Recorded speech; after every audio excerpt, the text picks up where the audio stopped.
It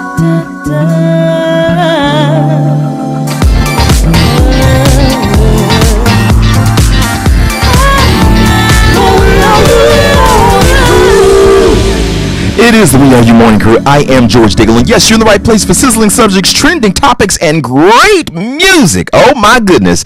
If you don't listen to us 24 hours a day, you're missing out on a whole lot of great stuff. So let me fill you in. Ladies and gentlemen, in the midday, you have the first lady of middays, the one and only Diamond. She comes your way from 10 until 2 p.m., bringing you her 24-karat personality and great music.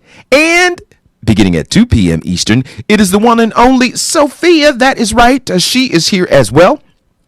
And she takes you from 2 until 6 with Club Chit Chat. A little bit of this, a little bit of that, and a whole lot of Club Chit Chat. So don't you miss out on that. And the happy hour is off the chain. It's the best in the world. Everything is legal. You can't get that nowhere else but on Club Chit Chat. And then later on in the evening, 7 until 10 p.m., DJ Baker brings you raw and uncut, live and uncensored R&B, hip-hop, and some of your best LGBTQ artists. So make sure you listen all day long. Now, listen to this, because I've got some news to share for you.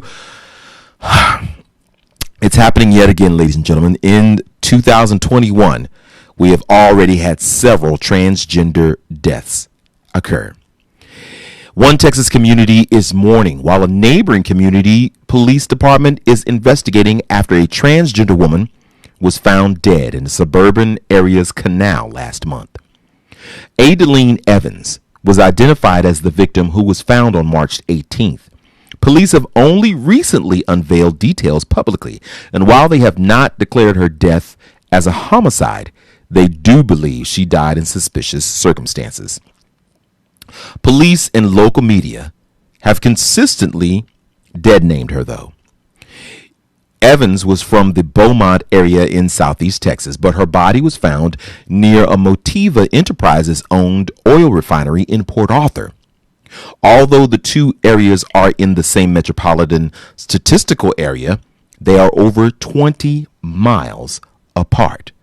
Now, the census designated areas in just east of the Houston metropolitan area. Evans was just 24 years old. At the time of her death, she was believed to be transient and unable to secure safe housing. According to more reports, they were presuming that Evans died on or around March 18th when her body was discovered. She is the 14th transgender non-conforming person to die in the first 77 days of 2021. Now, they report that 13 of those 14 were people of color and 10 were black. Now, according to local news affiliates, they acknowledge that Evans identified as a woman and went by the name Adeline amongst friends and family, but has continued to refer to her by her birth name in at least 2 televised reports and 3 online reports since her death. Their stories are previously misgendered her. Now, Dee Withers, a Texas area trans community leader and publisher of Trans Griot, says that on March 28th, what will be rescheduled, there was a vigil planned in her honor, but they will reschedule that due to weather. Now, she criticized the local news reports in which Adeline was misgendered and dead named, although they clearly knew she identified as a trans woman. Now, police are acknowledging that she was a trans woman, have also continued to publish her birth name and statements made on Facebook. See, this is a problem. And I think this is where the issue comes, where trans people don't feel protected in their own community. I have given you my name. People have given you the name of this person. You know their name. Whether you agree with what their gender representation is, they identified by this name. And to continue to dead name her says that you don't value her life as she decided to live it. You don't value her in life, and you certainly don't value her in death. And that is an insult to her, her family, her friends, and the rest of her trans community. And it's an issue. And this needs to be some sensitivity training that happens within police departments. When you have a person that identifies as another gender outside of what they were born, and they are named such and such, call them by their name. You don't even have to agree with the gender, whatever the case may be, because that's not an argument anymore. The argument is this person's name, and people will come forward that know this person as she was represented to help in the case. But to continue to use her dead name is not going to help the investigation, is not going to be able to help to find the suspects that murdered her. So do your job and do it correctly and name this person by her name. It's not that hard. It is not that hard. Over and over again, we talk about the pronouns. Over and over again, we talk about whether they're, a real woman or not a real woman, biological woman. It doesn't even matter. At this point, all you have to do is say her name.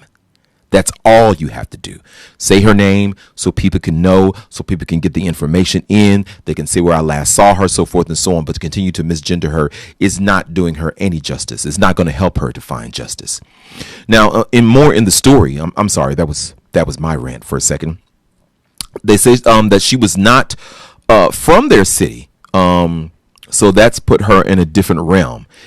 We weren't familiar with this individual at all, says the oil refinery where they found her. In an interview, Evans's grandparents also referred to her by her birth name, with her grandmother, Lois Baca, stressing she loved her grandchild. I love you, baby. Regardless of what you was, I still love you, and I wish you were here. Although sometimes we didn't get along, I wish you were here with me.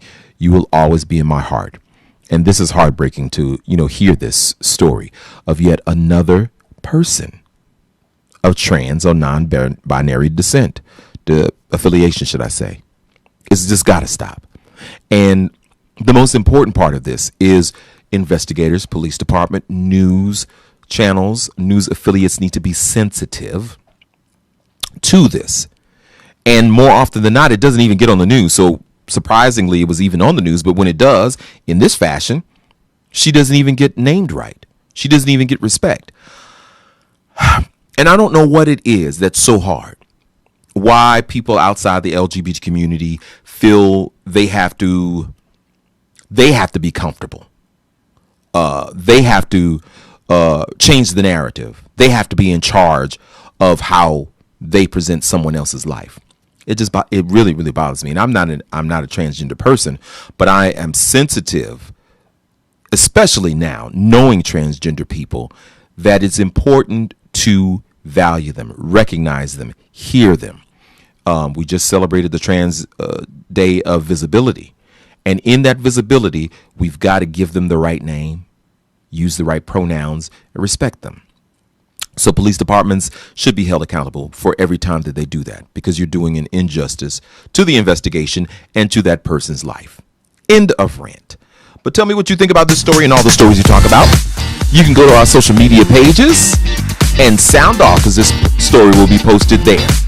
Another hour of sizzling subjects and trending topics are on the way. I am George Daigle. Yes, you're listening to the We Are You Morning Crew. It's Mono Mondays, and I'm all by myself. And I'll be back. Good morning.